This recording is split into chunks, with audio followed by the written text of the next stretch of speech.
Hey everybody, Eric Hayden here in the garden. Going to sneak in a quick video because we've got some heavy rain headed our way. In fact, I can feel it now. And then eventually later tonight and tomorrow, we're going to feel the effects of Claudette. That is one challenge where we are. We're about 3 miles from the Atlantic Ocean, eastern North Carolina. This is Maryland, Monroe. And our challenges are living by the coast. We have 100% sand for the soil, so we've certainly amended that. We're extremely humid, so because of that, we have tremendous amount of black spot. I know some areas have it worse than others. We definitely would be in one of those areas that have it worse than others. And then the third challenge is we do get some tropical systems. It seems more frequent than not here recently. This is Zach Noble's Sport of Let Freedom Ring, and this is Let Freedom Ring. So those are our three challenges: sandy soil, lots of black spot, and then proximity to hurricanes and tropical systems. Today's video is going to talk a little bit about fertilization. A couple days ago, we just had a good rain, and then dry weather was predicted. So I wish you could smell the garden. It's probably good that you can't. We put down fish emulsion in 2020. Again, I do that once or twice a month up until maybe a couple weeks before the bloom itself. And the garden is looking good. I did that about 3 weeks ago. You might have seen a video for that.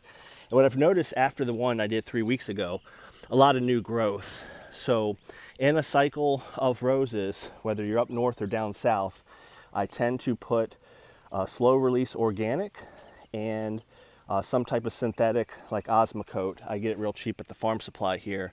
That's Folklore, 18612. So I'll do an organic and some slow release synthetic after I prune in the late winter. And now that we're past our first flush of blooms, and now we got more coming, so it's kind of a scattered bloom cycle now. This is the getting into the third week of June here. This is Pope John Paul II. Now I'm doing my second round of fertilization. So I like to put my liquids down, the Miracle-Gro, the fish emulsion, either after heavy rain or after I water heavily, but prior to dry weather. Especially the Miracle-Gro, if you get a real heavy rain, you're just washing that away. This is Dolly Parton. So I'll do that. And then so it's been a couple days of dry weather, and I'm not washing away what I just did. This is Mr. Lincoln. So the blooms are starting to come on again, but to get me through the rest of the summer, I'm going to do my second application of that synthetic, and then usually I do some type of organic, but I just ran out of the organic. I've got just a little bit of cottonseed meal. So this is the fish emulsion I use. You can get it at Walmart or a lot of the big box stores. I get it as cheap as I can. And then again, find yourself a farm supply. A 25-pound bag of this might be $40 or $30. It was extremely cheap. It's generic Miracle-Gro, way cheaper than you can get it in the box stores. And it's got the micronutrients, but it's 20-20-20, nitrogen, phosphorus, and potassium. So that is my liquid program. Once a month, maybe if I'm really feeling good, twice a month. But I think the most important thing, especially for beginner gardeners or anybody, is your meat and potatoes. Cottonseed meal, alfalfa meal as an organic, and then I use this synthetic, I call it generic Osmocote. It's a farm supply makes this extremely cheap. Again, 50-pound, 40-pound bag, $25, $35. It's not much at all. It lasts me a year usually. And it's slow release. You can see 13 of the 18% of nitrogen, slow release urea. So I put that down today. And I'm always an advocate of the weather. I put those liquids down prior to dry weather, after watering heavily or having rain. And now I like to put the organics and the synthetics down before a good rain. And it's going to take, that Osmocote, I think it's a 3 or 4 month breakdown on that. And the cottonseed meal, if I had done it, it's like a 4 month. But I just like to water it in. So I'm going to wrap it up because I'm getting wet here. But I did sprinkle a little fertilizer on the canna lilies. Can you tell? They are over 6 feet tall. And then I finally realized what was going on with my blueberries. I'd come out here each day and I would have berries that were almost blue, and then they were gone, but then I saw more coming. So I didn't realize it was the birds. So they've been squawking at me lately because they're not too happy that I bought this netting the other day. It was only $4, I think. I got 2 of them. So no more bird issues, and now my kids can actually have some blueberries now that they haven't been eaten.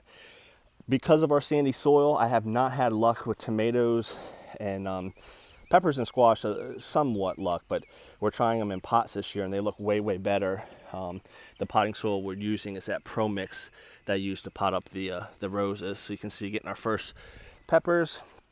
Perennial bed around the fire pit. It's looking good. I'll have to do something on the fire pit one of these days. My wife made that. Probably one of the best things in our yard for sure. As I start to get drenched here are the potted roses from Palatine in December. They're about to go on the ground. On the right is Gemini, on the left is Moonstone. And then some petunias, New Guinea and Patience. And then the tomato crop, way, way better. We didn't even get fruit the last 3 years.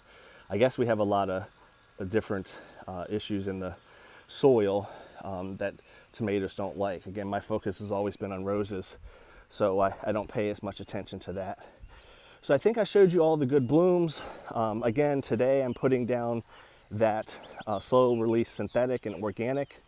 The big thing out of this is if you're a beginner gardener or just any gardener, you know, once after pruning and then about midsummer, depending on where you are. Even in New York State, I would do it about this time of year. This is not something I'll do a third time because it takes a while to break down and I don't want to push the plants going into late fall. Here's a nice little straggling bloom of Yolande de Aragon. So the whole point of this video is just to talk about how I'm doing the second round of fertilization. Now I'm done for the summer. No more synthetics, no more organics, any like that. I'll just now and then, once or twice a month, depending on how I'm feeling, I'll do some liquid. I think that Marilyn Monroe it's a good light this morning because of the rain. Just an outstanding bloom. It's just caught my eye for sure. But my point on that was I think the organic / slow release program is one of the most important things you can do. Roses or plants in general don't like to be doused with fertilizer all at once, just a nice slow steady supply, and that's what the organics and slow release do. And you can see you know, there is some merit to the liquid program. I'm getting a lot of new growth from the trash can method I showed in the video a while back. This is a new cane on Veterans Honor from where I pruned, looking really, really good. And while I wrap this up, I'll see if I can show you one more thing. I'm also on, not every bush, but a lot of them getting new growth. There's 2 new canes, one in the back, one there, from the bud union. We call those basil breaks and basil canes because they're brand new and they're emanating from the bud union. That's our future growth for the bush. Old canes die away and then you get new ones. Usually I don't get them right from the bud union. On Fortuniana, this is a firm, I usually get them low on the big canes. So I'm excited by that. And again, this is bush after bush. It's getting those new basils from either low on the bush or the bud union itself. So obviously I'm doing something right. Things are looking pretty good. Speaking of that, it's raining. I'm getting wet. I'll wrap this up. Comment below. What do you think of the garden? Looking pretty decent. Hopefully we don't get a lot of wind with Claudette. And I wanted to show you these canna lilies before they get blown over. I don't think that'll happen.